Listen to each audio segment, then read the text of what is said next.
ہم سب کے مخدوم جناب حضرت مولانا مفتی ظفر احمد صاحب قاسمی دامت برکاتہم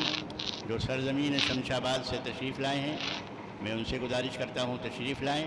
اور 5 منٹ میں اپنے خیالات کا اظہار کریں۔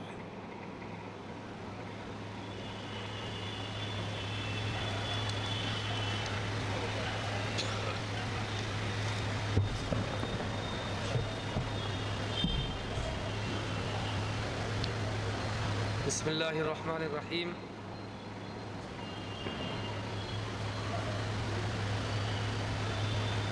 الیوم اکملت لکم دینکم واتممت علیکم نعمتی ورضیت لکم الاسلام دینا۔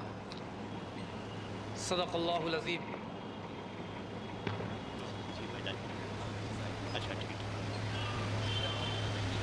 آج کے اس تحفظ ختم نبوت اور تحفظ حدیث کانفرنس میں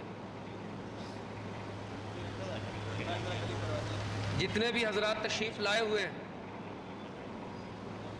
ان کی خدمت میں ایک ضروری بات، ایک گزارش کرنی ہے۔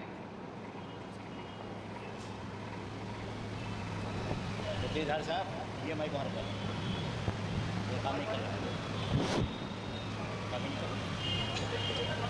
یہ اس زمانے کی بات ہے کہ جمعیت علماء ہند کے سابق صدر فدائے ملت حضرت مولانا سید محمد اسعد مدنی نور اللہ مرقدہ حیات تھے، اور وہ اس طرح کے فتنوں کے تعاقب کے لیے اور ان فتنوں کی سرکوبی کے لیے بہت زیادہ سرگرم عمل رہتے تھے اور پورے ملک کے علماء کو اس کی طرف متوجہ کرتے تھے۔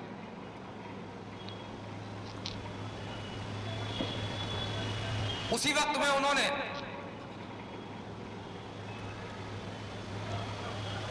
اردو پاک جامع مسجد دہلی میں ایک کانفرنس اسی نام سے، اسی عنوان سے، جو آج مجاہد ابن مجاہد حضرت مولانا امین الحق عبداللہ صاحب نے منعقد کی ہے، ختم نبوت کے تحفظ کے عنوان سے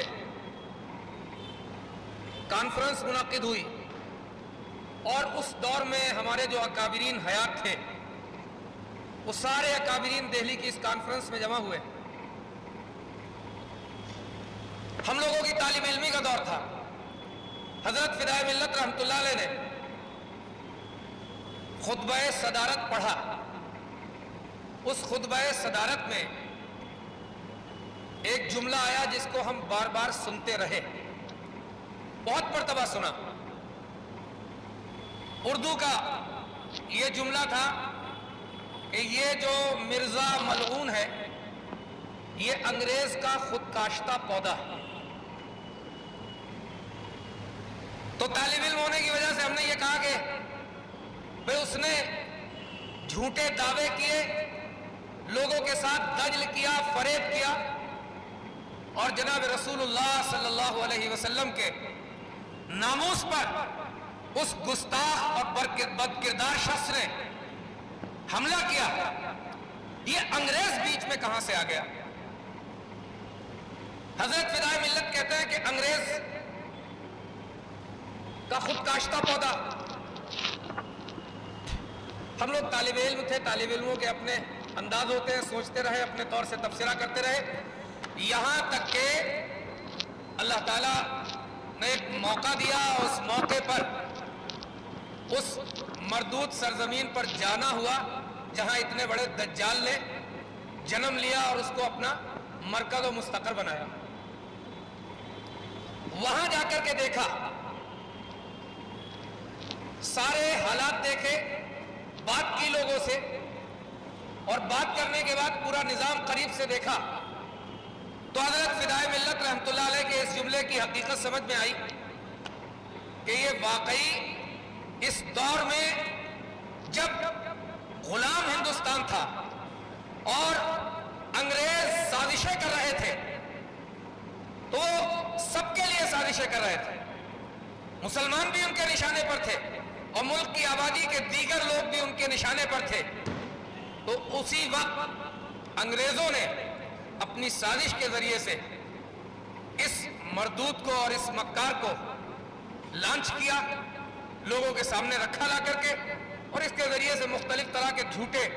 دعوے اور جھوٹی باتیں کہلوائی گئی۔ مجھے اچھی طرح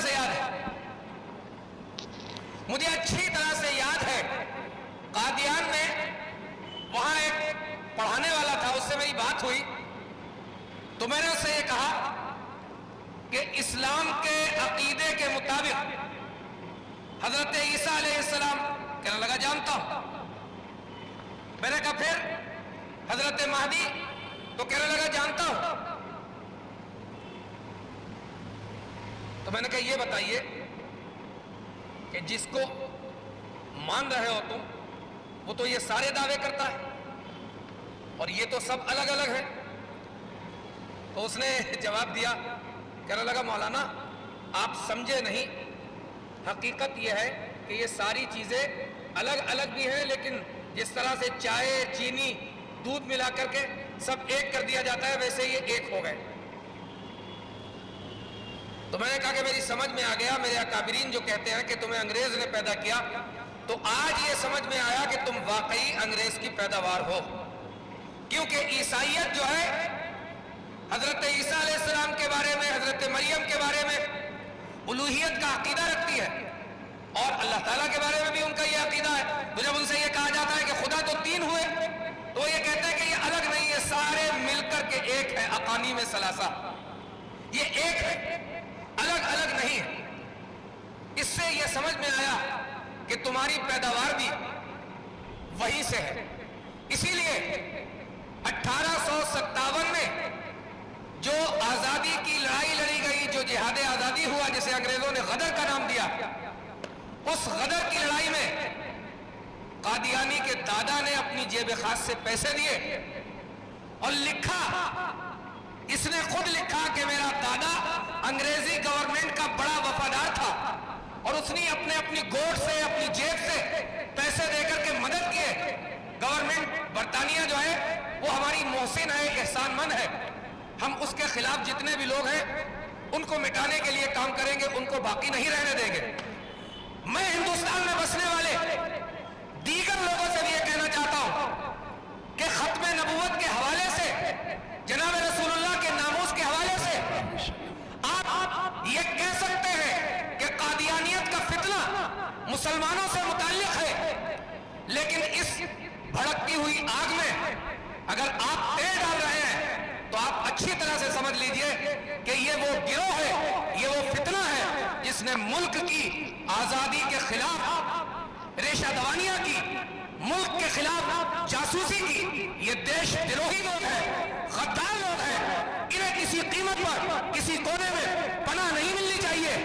اور اگر برادران وطن ان کے لیے کوئی نرم گوشہ رکھتے ہیں تو ان کو یہ معلوم ہونا چاہیے کہ دیش دروہیوں کو پناہ دینا، ان کی حمایت کرنا کتنا بڑا اپرادھ ہے، کتنا بڑا جرم ہے۔ اس لیے ہماری اور آپ کی یہ بھی ذمہ داری ہے کہ اس فتنے کے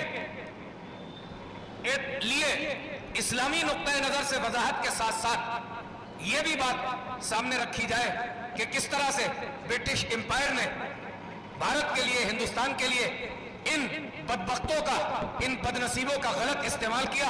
اور یہ بات بھی لوگوں تک پہنچائی جائے اور یہ بتایا جائے کہ ان کی حمایت در حقیقت وطن کے غداروں کی حمایت ہے۔ اللہ تعالیٰ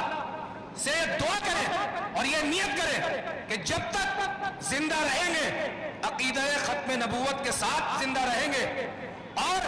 کسی بھی طرح کے حالات آئے تو اس عزم کے ساتھ رہیں گے کہ ہم اس عقیدے پر اپنی جان قربان کر دیں گے۔ انشاءاللہ، جزاک اللہ۔